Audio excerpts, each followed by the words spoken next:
Road map बनाने के लिए वेबिनार सीरीज का दौर जारी है। आज वेबिनार सीरीज के तीसरे दिन स्वास्थ्य और शिक्षा विषय को लेकर मंथन हुआ। वेबिनार सीरीज में मुख्यमंत्री शिवराज सिंह चौहान ने कहा कि आत्मनिर्भर मध्य प्रदेश का रोड मैप तैयार करने में पहला सुख निरोगी काया है।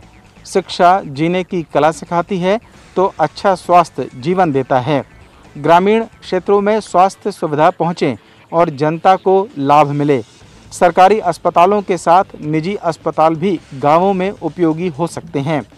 पीएम मोदी के विचार का जिक्र करते हुए शिवराज सिंह चौहान ने कहा कि बच्चों का विकास व्हाट टू डू थिंक की बजाय हाउ टू थिंक के दृष्टिकोण से हो। शिक्षा के बाद रोजगार के अवसर ज़रूरी हैं। उन्होंने कहा कि 3 साल में मध्य प्रदेश को आत्मनिर्भर बनाना है।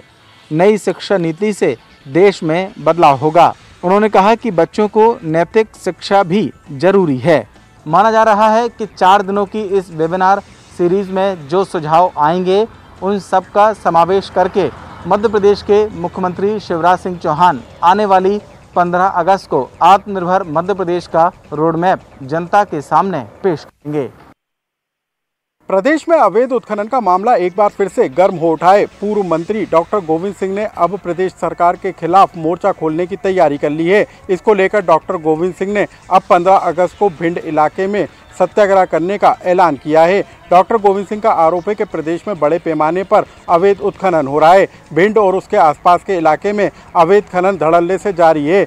मध्य प्रदेश की रेत को उत्तर प्रदेश तक भिजवाया जा रहा है। इसी पूरे मामले को लेकर अब डॉक्टर गोविंद सिंह ने मुख्यमंत्री शिवराज सिंह चौहान को पत्र लिखा है। डॉक्टर गोविंद सिंह का कहना है कि सरकार यदि कोई कार्रवाई नहीं करती है तो वो 15 अगस्त पर स्वतंत्रता दिवस के मौके पर सत्याग्रह करने को मजबूर होंगे। वहीं डॉक्टर गोविंद सिंह के आरोपों पर प्रदेश के खनिज मंत्री बृजेंद्र प्रताप सिंह ने जवाबी हमला बोला है। बृजेंद्र प्रताप सिंह के मुताबिक डॉक्टर गोविंद सिंह का सत्याग्रह करना उनके स्वविवेक का मामला है, लेकिन प्रदेश सरकार की मंशा अवैध खनन पर रोक लगाने की है। अवैध खनन को लेकर सरकार को जहां पर शिकायत मिल रही है वहां सख्ती के साथ कदम उठाए जा रहे हैं। राज्य सरकार टास्क फोर्स का गठन कर अवैध खनन को रोकने की मुहिम छेड़े हुई है। इसके अलावा प्रदेश सरकार ने कहा है कि पिछली सरकार ने ही रेत को लेकर टेंडर किए थे और उन्हीं के समय से अवैध खनन जारी है, लेकिन मौजूदा सरकार अवैध खनन को रोकने के लिए सख्ती के साथ कदम उठा रही है। साथ ही जिन 5 जिलों में रेत के टेंडर नहीं हुए हैं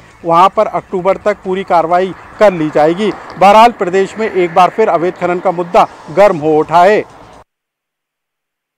कांग्रेस के कार्यवाहक प्रदेश अध्यक्ष जीतू पटवारी पर हुई एफआईआर के मामले ने अब तूल पकड़ लिया है। आज इंदौर में कांग्रेस नेताओं ने डीआईजी हरिनारायण चारी मिश्र से मुलाकात की और उनसे बीजेपी नेताओं पर एफआईआर दर्ज करने की मांग की। उन्होंने बीजेपी के 10 नेताओं के नाम मैं सीडी और सबूतों के साथ दिए हैं जिन्होंने धारा 144 का उल्लंघन किया है। कांग्रेस विधायक और पूर्व मंत्री जीतू पटवारी पर भाजपा नेताओं की शिकायत पर केस दर्ज करने के मामले ने तूल पकड़ लिया है। कांग्रेस ने बीजेपी सरकार के खिलाफ मोर्चा खोलते हुए बीजेपी के 10 नेताओं के खिलाफ धारा 144 के उल्लंघन का मामला दर्ज कराने की मांग की है। सबूत के तौर पर कांग्रेस ने इन भाजपा नेताओं की सीडी भी डीआईजी हरिनारायण चारी मिश्र को सौंपी है और इन पर मामला दर्ज करने की मांग की है। प्रधानमंत्री की फोटो से छेड़खानी का ट्वीट किए जाने की शिकायत लेकर भाजपा नेता शनिवार देर रात पहले डीआईजी से मिले थे और उसके बाद छतरीपुरा थाने पहुंचे थे। कांग्रेस ने इस मामले पर पुलिस की कार्यप्रणाली पर सवाल खड़ा किया है। शहर कांग्रेस अध्यक्ष विनय वाकलीवाल ने कहा कि पुलिस ने पटवारी पर जो एफआईआर दर्ज की है उसमें धारा 144 के उल्लंघन पर लागू होने वाली धारा 188 भी लगाई है। हमारा सवाल यह है कि जब भाजपा नेता देर रात समूह बनाकर डीआईजी से मिलने पहुंचे थे तो क्या कोरोना काल में लागू रात्रिकालीन कर्फ्यू का उल्लंघन नहीं होता है? ऐसे में पुलिस भाजपा नेताओं के विरुद्ध धारा 188 में प्रकरण दर्ज क्यों नहीं कर रही? कांग्रेस अध्यक्ष ने आरोप लगाया कि पुलिस और प्रशासन ने पूरी तरह भाजपा का ही चोला पहन लिया है। डीआईजी ने शनिवार रात को जांच की बात कही और रविवार सुबह एफआईआर भी दर्ज हो गई।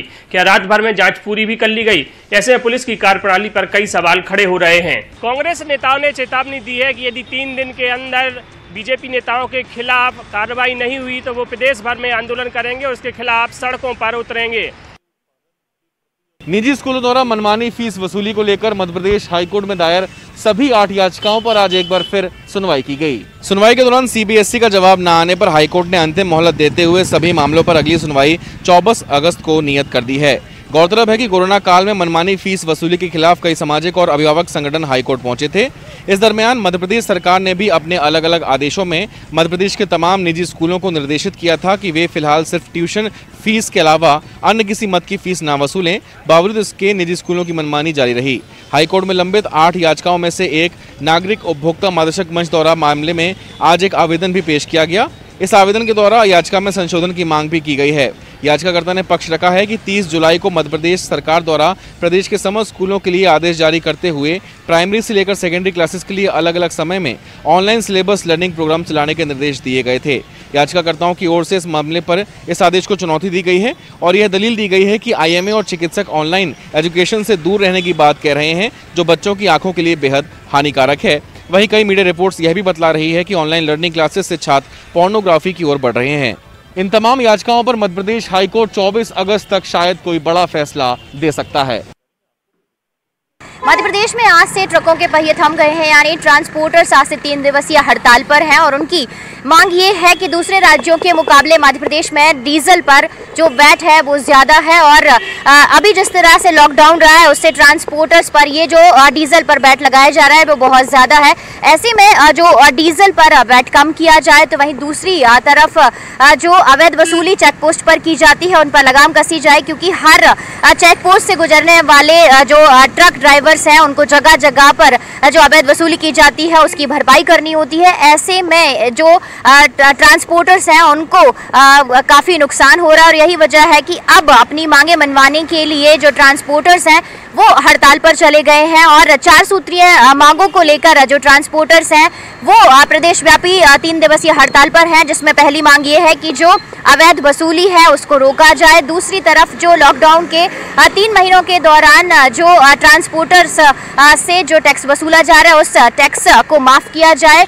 तो जो ड्राइवर्स हैं, ट्रक ड्राइवर्स हैं, उनका भी इंश्योरेंस किया जाए, यानी कोरोना वॉरियर्स की तरह जिस तरह से जो ड्राइवर्स हैं दूसरे शहरों से मध्य प्रदेश में आ रहे हैं, दूसरे राज्यों में जा रहे हैं, सामान की सप्लाई कर रहे हैं, तो ऐसे में इनका भी इंश्योरेंस कराया जाए। तो वहीं दूसरी तरफ जो दूसरे राज्यों के मुकाबले मध्य प्रदेश में डीजल पर वैट ज़्यादा है उस वैट को कम किया जाए। हालांकि ये 4 सूत्रीय मांगों को लेकर आज से जो ट्रकों के पहिए हैं वो थम गए हैं, यानी 1,25,000 ट्रकों के पहिए आज से जाम हो गए हैं और इसका खामियाजा ना सिर्फ आम लोगों को, किसानों को, बल्कि जो औद्योगिक इंडस्ट्रीज़ हैं उसमें भी माल की सप्लाई ज़रूर प्रभावित होगी। वहीं जो ट्रांसपोर्टर्स एसोसिएशन है उनका यही कहना है कि अगर 3 दिनों में उनकी मांग पूरी नहीं की जाती है तो फिर दूसरे राज्यों के ट्रांसपोर्टर्स का समर्थन हासिल किया जाएगा और फिर इन्हीं मांगों को लेकर देशव्यापी हड़ताल की जाएगी। भोपाल में कोरोना संक्रमण तेजी से बढ़ता जा रहा है। आज शहर में 117 नए कोरोना पॉजिटिव मरीज मिले हैं।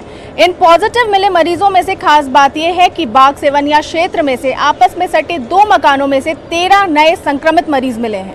बाग सेवनिया क्षेत्र में 2 घरों में से आज 13 लोग पॉजिटिव मिले हैं।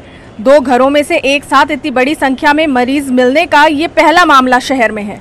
बड़ी संख्या में मरीजों के मिलने के बाद क्षेत्र में हड़कंप मचा हुआ है। एक मकान में 8 तो दूसरे मकान में 5 लोग पॉजिटिव पाए गए हैं।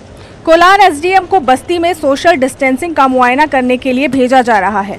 बताया जाता है कि बस्ती को सील कर यहां आज कैंप लगाकर रैपिड एंटीजन टेस्ट कराने की भी तैयारी है और जिन मकानों में अधिक संख्या में लोग निवास कर रहे हैं उन्हें क्वारंटाइन सेंटर में भेजने की तैयारी की जा रही है।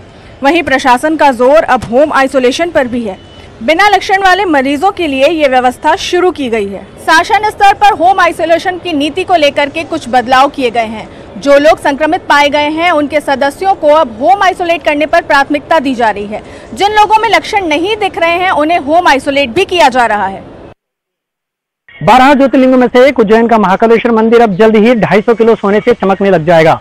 जी हाँ, अगर पंडित रमन त्रिवेदी की माने तो उन्होंने साफ तौर पर कहा है कि 2028 तक जो है उज्जैन का महाकालेश्वर मंदिर के गर्भगृह और ऊपर शिखर पर 250 किलो सोना चढ़ा दिया जाएगा, जो कि अलग अलग गुंबदों पर ये सोना चढ़ाया जाएगा और इसके अलावा नीचे गर्भगृह में शिवलिंग के पास में सोने को जो है परत लगाई जाएगी।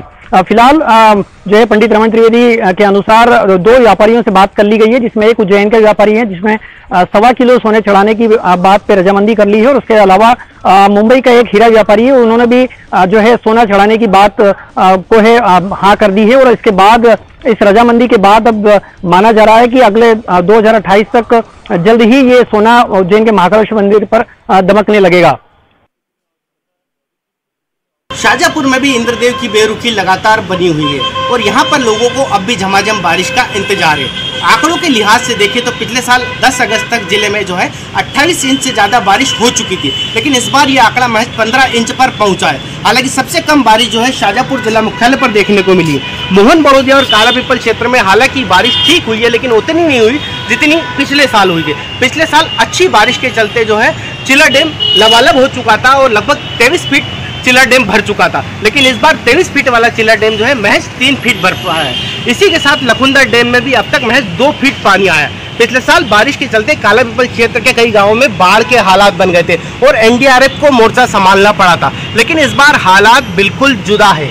हालांकि इस बारिश से सोयाबीन की फसल को उतना नुकसान नहीं है, लेकिन संतरे की पैदावार बुरी तरीके से प्रभावित हुई है। जिले में लगभग 500 करोड़ के संतरे का कारोबार होता है, लेकिन इस बार शुरुआती बारिश अच्छी न होने के कारण संतरे की पैदावार बुरी तरीके से प्रभावित होगी। अच्छी बारिश को लेकर लोग तमाम टोने टोटके कर रहे हैं और धार्मिक अनुष्ठान करके इंद्रदेव को प्रसन्न करने में जुटे हैं और लोगों को अब भी उम्मीद है कि इंद्रदेव खुश होंगे और जमकर बरसेंगे। छत्तीसगढ़ की मरवाही उपचुनाव को लेकर अभी तक घोषणा नहीं हुई है, लेकिन उपचुनाव को लेकर जिस तरह से राजनीतिक घमासान शुरू हुआ है वो काफी तेजी से बढ़ता जा रहा है। मरवाही उपचुनाव को लेकर जिस तरह से बीजेपी ने इसको घेरा है कि मुख्यमंत्री भूपेश बघेल ने मरवाही विधानसभा के क्षेत्र में और गौरेला पेंड्रा मरवाही जिले को लेकर कई करोड़ की सौगातें दी है। उसको देखते हुए बीजेपी ने सत्तारूढ़ कांग्रेस को घेरा है कि वहां पर वोटरों को लुभाने का काम सत्ताधारी दल कर रहा है। इसकी शिकायत भी निर्वाचन आयोग में करने की तैयारी में बीजेपी है। इसके अलावा जोगी कांग्रेस के प्रवक्ता ने भी सत्तारूढ़ पार्टी को घेरा है और वो भी निर्वाचन आयोग में शिकायत करने की तैयारी में है। और सात तौर से ये भी जोगी कांग्रेस का कहना है कि वहां पर सहानुभूति वोट जोगी कांग्रेस के पाले में जाएगा और उनको वोट वहां पर जीत कर एक बार फिर से जोगी कांग्रेस का उम्मीदवार वहां से आएगा। अब देखना यह होगा कि मरवाही उपचुनाव को लेकर जनता किसे शीर्ष पे बैठाती है और किसे फर्श पर बैठाती है। गोवा की तर्ज पर अब रायपुर में भी वाटर स्पोर्ट्स की फैसिलिटी लोगों को मिलेगी। स्मार्ट सिटी जल्द ही बूढ़ा तालाब में ये सुविधा शुरू करने वाली है। पर्यटन विभाग जिस कंपनी से पुराना टेंडर किया था वो टेंडर अब रद्द कर दिया गया है और करीब 3 करोड़ का ये पूरा प्रोजेक्ट लाया गया है, जिसमें बूढ़ा तालाब में स्पोर्ट्स एडवेंचर की जो फैसिलिटीज हैं वो शुरू होगी। जिस तरह से ये देखा गया था कि पिछली बार बूढ़ा तालाब और सप्रेशाला मैदान को लेकर के हाईकोर्ट में मामला गया था और मामला नगर निगम के पक्ष में आने के बाद ये पूरी कवायद शुरू हो गई है। बूढ़ा तालाब का सौंदर्यीकरण भी किया जाएगा और इसमें जो एलईडी लाइट से पूरी सजावट की जाएगी, फव्वारे लगाए जाएंगे और साथ ही साथ वाटर स्पोर्ट्स का एडवेंचर भी रायपुर के लोगों को मिलेगा। छत्तीसगढ़ में बीते 15 घंटों से लगातार झमाझम बारिश हो रही है। अब बारिश की वजह से पूरा जनजीवन अस्त व्यस्त हो गया। अगर हम आंकड़ों की बात करें तो बीते वर्ष 697 मिलीमीटर बारिश हुई थी और इस समय जो है 673 मिलीमीटर अब तक बारिश हुई है, मतलब 3% जो कम बारिश अब तक दर्ज की गई है। और पूरे प्रदेश के 28 जिलों में अगर हम वर्षा की बात करें तो 17 जिले ऐसे हैं जहां पर कम वर्षा हुई है, लेकिन आने वाले समय में और भी बारिश होगी ऐसा अनुमान मौसम विभाग लगा रहा है। और 11 जिले ऐसे हैं जहां बहुत ही अच्छी बारिश हुई है। और अगर हम बीते 15 घंटे की बात करें तो गुरूर में जो है 230 मिलीमीटर सबसे अधिक बारिश दर्ज की गई है। इसी तरह धमतरी में 205 mm बारिश हुई है, अंबिकापुर में 68 mm बारिश हुई है और बीजापुर के लिए, बस्तर के लिए जो है वहाँ भी अच्छी बारिश हुई है। लेकिन मौसम विभाग ने येलो अलर्ट जारी किया है, तो आने वाले समय में और भी अच्छी बारिश होगी। और जो बारिश का जो आंकड़ा है जो 3% कम है, तो अनुमान यही लगाया जा रहा है कि जिस तरह से द्रोणिका बन रहा है तो उससे उसकी वजह से आने वाले समय में छत्तीसगढ़ में अच्छी बारिश होगी। जिले में पिछले 2-3 दिनों से हो रही बारिश से जनजीवन काफ़ी अस्त व्यस्त है। मनियारी, आगर, रहन सभी नदी नालों का जल स्तर काफ़ी तेज़ी से बढ़ा है, क्योंकि ऊपरी इलाके में लगातार बारिश हो रही है, जिससे जनजीवन काफ़ी अस्त व्यस्त है। मुंगेली के तिलक वार्ड से 26 लोगों को रेस्क्यू करके बाहर निकाला गया है। वहीं लोरमी इलाके में मनियारी नदी में बहने से एक युवक की मौत हो गई थी। वहीं यह बारिश जो है कहीं ना कहीं आफत की बारिश साबित हो रही है, क्योंकि कई गौठानों में, कई घरों में और खेत जो हैं जलमग्न हो गए थे, जिससे किसानों को भी परेशानियों का सामना करना पड़ा है। वहीं मुंगेली जिले में आज जिस तरह से मौसम खुला है और धूप निकली हुई है, और अब इसके बाद अब नदी नालों का जो जल स्तर थोड़ा कम होते दिखाई दे रहा है, जिससे लोगों के लिए राहत की खबर है। वहीं मैं बता दूं कि जिन इलाकों में, जिन वार्डों में जल भराव की स्थिति निर्मित हुई थी, उन इलाकों में अब नगर पालिका के द्वारा दवाओं का छिड़काव कराया जा रहा है, जिससे किसी भी परेशानी या किसी बीमारी से बचा जा सके। न्यूज़ 18 के लिए मुंगेली से प्रशांत शर्मा की। ब्रेक के बाद एक बार फिर से आपका स्वागत है। कोरोना संक्रमण के कारण पूरे देश भर के स्कूल बंद हैं। शैक्षणिक सत्र चालू होने पर भी बच्चे स्कूल नहीं जा पा रहे हैं, लेकिन बालोद जिले के गांव कापसी में बच्चों की पढ़ाई के लिए शिक्षकों ने खास पहल की है। देखिए हमारी खास रिपोर्ट।